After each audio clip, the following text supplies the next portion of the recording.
who said he had to Manny, hop a fence as he was running away from we're going to listen to this news conference now with the Broward County Sheriff and Florida's Governor Rick Scott. Mayor Beamford, County Commissioners, and Mr. Runcie. I want to start out by saying to Broward County, to the state of Florida, and to this nation, another horrific day, a detestable day. I'm absolutely sick to my stomach to see children who go to school armed with backpacks and pencils lose their lives. This nation, we need to see something and say something. If we see different behavior, aberrant behavior, we need to report it to local authorities. Since we've last briefed, we've identified 12 victims within this school. We will not be releasing the names of any victims until every family and every parent is notified accordingly. As soon as that's been done, of course, we will release a list. I want to thank you for getting the information to the folks we need. I'm going to bring up Mr. Runcie. Mr. Runcie is going to speak a little bit about some of the issues that the school board is incurring as superintendent, some of the decisions he's made, and then you'll hear from Governor Scott. We'll take any questions, and then we'll probably give you your next briefing tomorrow. Thank you. Mr. Runcie. This evening, our district is in a tremendous state of grief, sorrow. We're heartbroken over this unspeakable tragedy that has occurred here in Parkland, Florida. Words cannot express the sorrow that we feel. The victims and their families, our thoughts and prayers go out to them. No parent should ever have to send their kids to school and have them not return. That should not happen in Parkland. It shouldn't happen anywhere in this country. And we've got to find a way for this to stop. As a district, we will continue to work with law enforcement. We are focusing on providing all of the support that our students, our families, and employees need to cope with this devastating tragedy. It's going to take us some time to go through this, to heal, to figure out how to move on.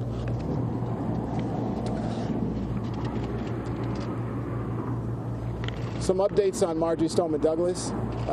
As for activities at school, will be closed for the remainder of this week. All activities will be canceled as well. We are going to provide grief counselors. They will be available to Marjory Stoneman Douglas students and families at the Pines Trails Park Recreation Center and Amphitheater, located at 10555 Trails End, Parkland, Florida, beginning at 8 a.m. tomorrow morning. Again, that's grief counselors for parents and families at Pines Trails Park Recreation Center in Parkland. We will also have grief counselors available for staff members at the Parkland Library at 6620 North University Drive in Parkland. Again, for the staff members, we will have grief counselors available at the Parkland Library at 6620 North University. The grief counselors will also be available at West Glades Middle School, which is right adjacent to this high school as well. And what I can tell you about today's shooter was a former Marjory Stoneman Douglas student and was currently enrolled in Broward County Public Schools. Because of federal laws around FERPA and student privacy, I can't provide you any additional information about the student at this time. Again, we are tremendously heartbroken, saddened. Our prayers, thoughts go out to the Marjory Stoneman Douglas family and the victims. We're going to pull through this together as a community. This has been a day we've seen the worst in humanity. Tomorrow is going to bring out the best in humanity as we come together to move forward from this unspeakable tragedy. And I would like to thank Sheriff Israel, and all the law enforcement agencies. It's been unbelievable. The courage, the support. Almost every municipality in Broward County has been here. They've been coordinated. They've been working nonstop. The governor, his office, the state, everyone has just been outstanding in terms of their support and their efforts, and it's been heartwarming to see that. So as a community, as a state, I'm sure we'll be able to recover from this. Governor Scott, thank you.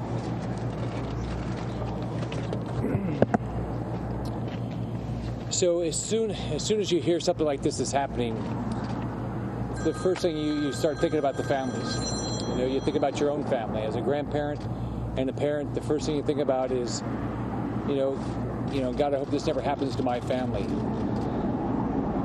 Then you think about, you're furious. How could this ever happen in this country? How could this happen in this state? This is a state that is focused on keeping all of our children safe. You come to the conclusion this is just absolutely pure evil. This state does not tolerate violence. We have law enforcement that will always show up to defend our safety. As soon as this happened, I started having updates from Sheriff Israel. I've talked to President Trump, the Secretary of Homeland Security, Kristen Nielsen, Superintendent Runcie, the Commissioner of Law Enforcement, Florida Department of Law Enforcement, Rick Swearingen.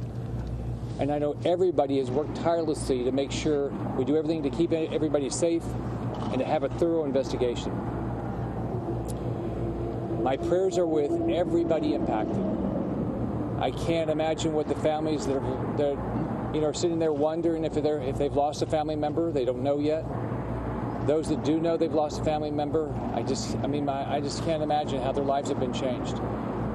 Like all of us, we'll be praying for each of those. Everybody in the hospital, I pray for their full recovery.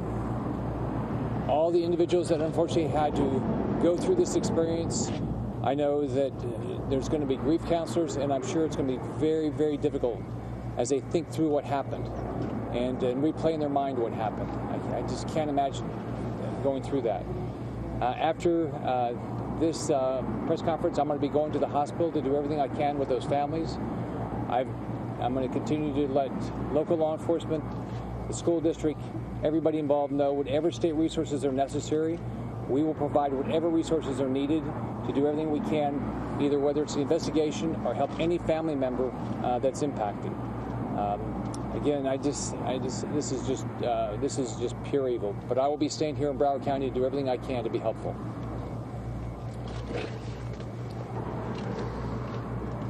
Basically, minutes after this event happened, I got a call from our Attorney General, Pam Bondi.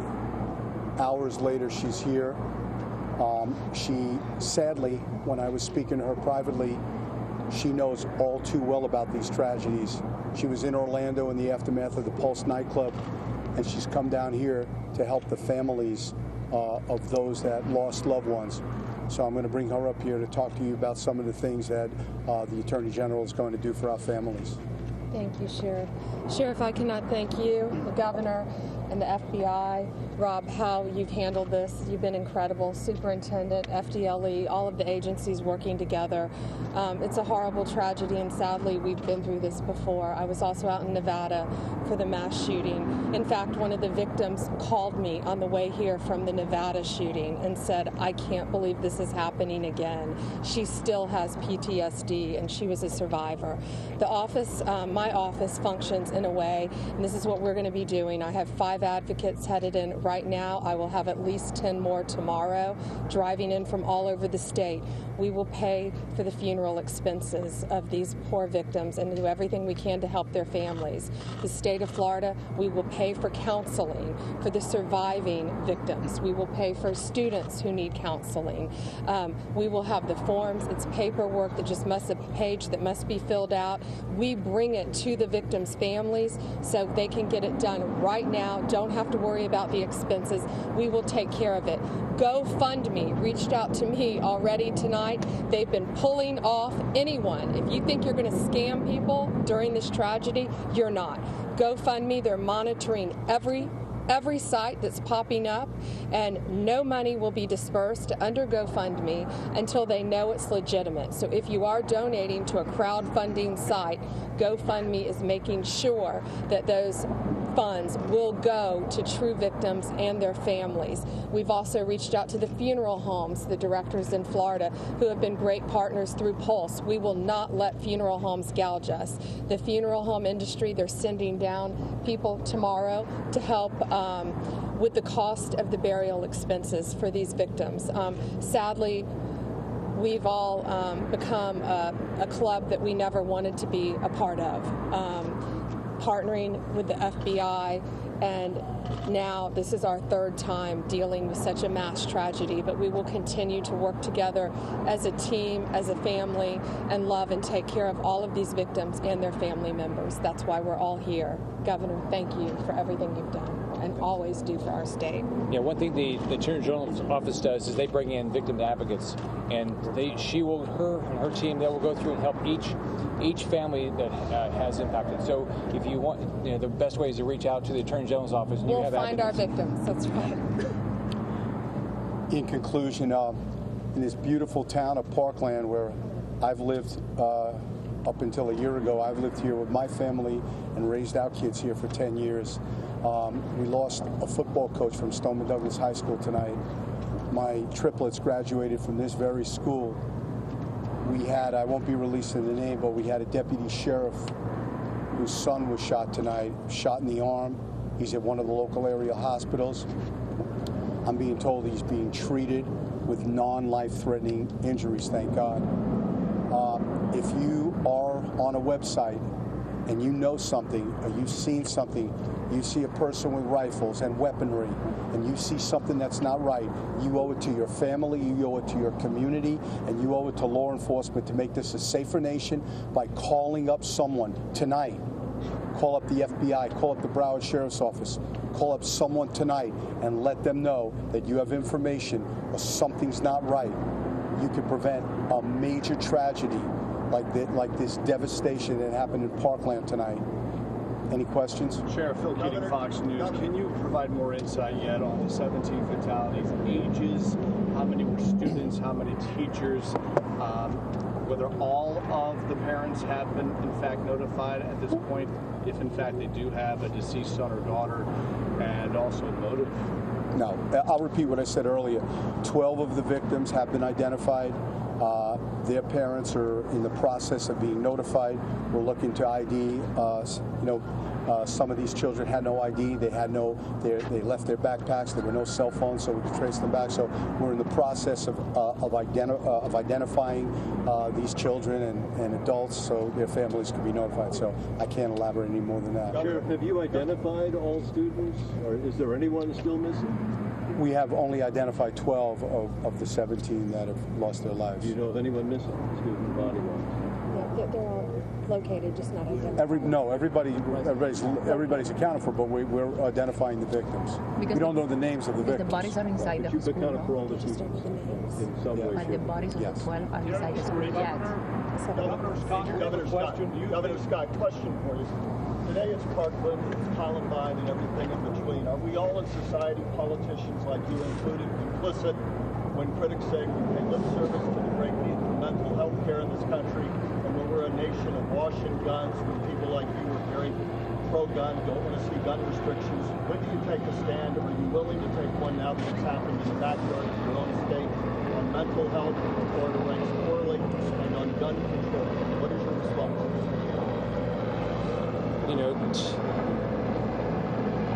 My heart goes out to everybody impacted today. All of us can internalize this if it would happen to their family. All of us want to live and have everybody live in a safe community. And there's a time to continue to have these conversations about how through law enforcement, how through mental illness funding, that we make sure people are safe, and we'll continue to do that. Governor. Yes. What business does a 19-year-old have? What business does a 19-year-old have in having an AR-15? Specifically, just your thoughts. Yeah. we're finding all the facts. There's a thorough investigation going on. The sheriff's department will release exactly what happened, how the individual got a gun, things like that. We'll learn those things, and then we can make it. We can determine in the future, how we continue to make this place safe. What was your conversation with the president? Should we have armed guards in the schools to prevent this type of tragedy? You agree that we should have armed guards in the school system?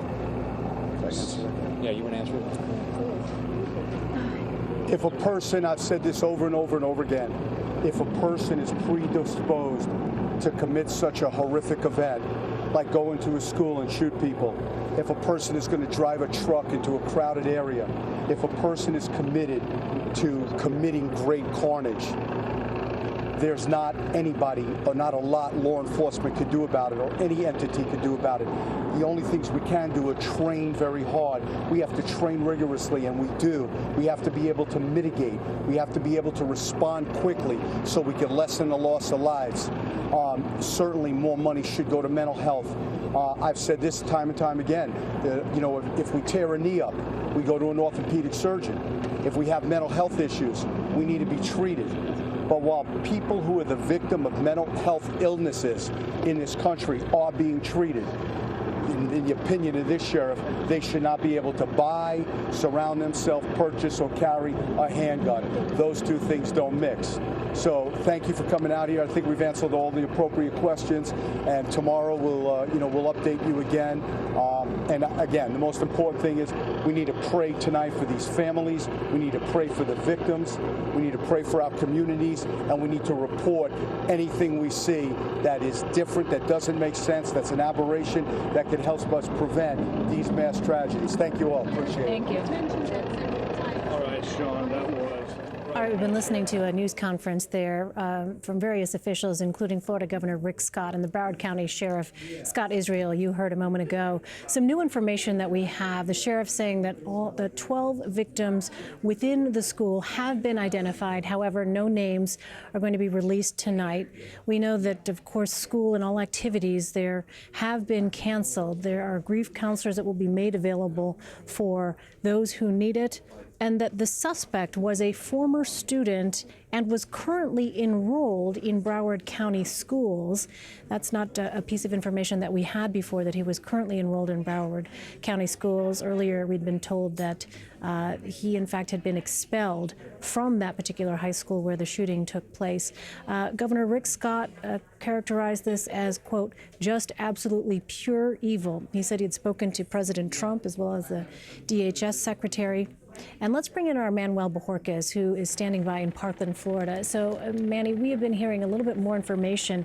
The sheriff there made it a point multiple times during that news conference to urge people who have any information ahead of one of these shootings to say something. Essentially, if you see something, say something. From the conversations that you've been having, Manny, were there indications that you're aware of any kind of threat against the school? No exact threat. I haven't heard anything like that. But in listening to the words there spoken by officials, when they say, if you know or see something, say something, or when they're talking about mental health, it's interesting. It makes you wonder if they did have some sense that the former student, who is still enrolled at another school apparently, was having some sort of mental issues or were displaying some sort of aggressive or threatening behavior, who may have actually at some point said that he might do something like that. Again, they're not going that far, but the fact that you keep hearing those statements over and over does make you wonder if this was someone who was at least on the radar of people as somebody who was troubled or capable of pulling off something like this. We spoke with some students earlier who said that they didn't know him personally, but they did know of him, that they did know that he had been expelled from the school, that he wasn't supposed to be back clearly, and that he was troubled. Another interesting point to make is we asked those two students we spoke with earlier, how would you access the school if you're someone who's not supposed to be there? And clearly there are protocols. You're supposed to go in through the front office and sign in. But they said because this was a former student who still very much looked like he belonged there at 19 years old, we don't know exactly what he was covering, but they feel it would have been easy for him just to to maybe scale a fence or to find some doorway or something that was open and people not necessarily question who he was or why he was there. It's another interesting and, of course, sad statement to make about everything that's happened here today. Absolutely. And Manny, one thing I'm wondering, because I've heard conflicting bits of information, but do we know, was there in fact a school resource officer, a member of the Broward County Sheriff, stationed there at that school when the shooting took place? We're not exactly sure where that officer would have been or whether that officer was there. What we have heard is that typically schools here do have a school resource officer who is supposed to be there during school hours, but the exact details about that have not been released just yet. And we also heard from the Broward County Sheriff that the son of a deputy sheriff had been shot in the arm and was being treated for non-life-threatening injuries. That's a bit of new information as well. Exactly, and we have been hearing from the hospitals in the area that took in all these victims, including a hospital that took in the suspect and then later released him back to police. What we do know is that 17 people have been killed, but that there are also still many people who are injured and recovering, some of them in critical condition. So you would hope, of course, for that number not to climb anymore. But right now, all of those victims at the hospitals, we are told that some are facing life-threatening injuries, and doctors, of course, doing everything they can to try to save them. All right, Manuel Bojorquez is reporting from Parkland, Florida for us. Manny, thanks very much.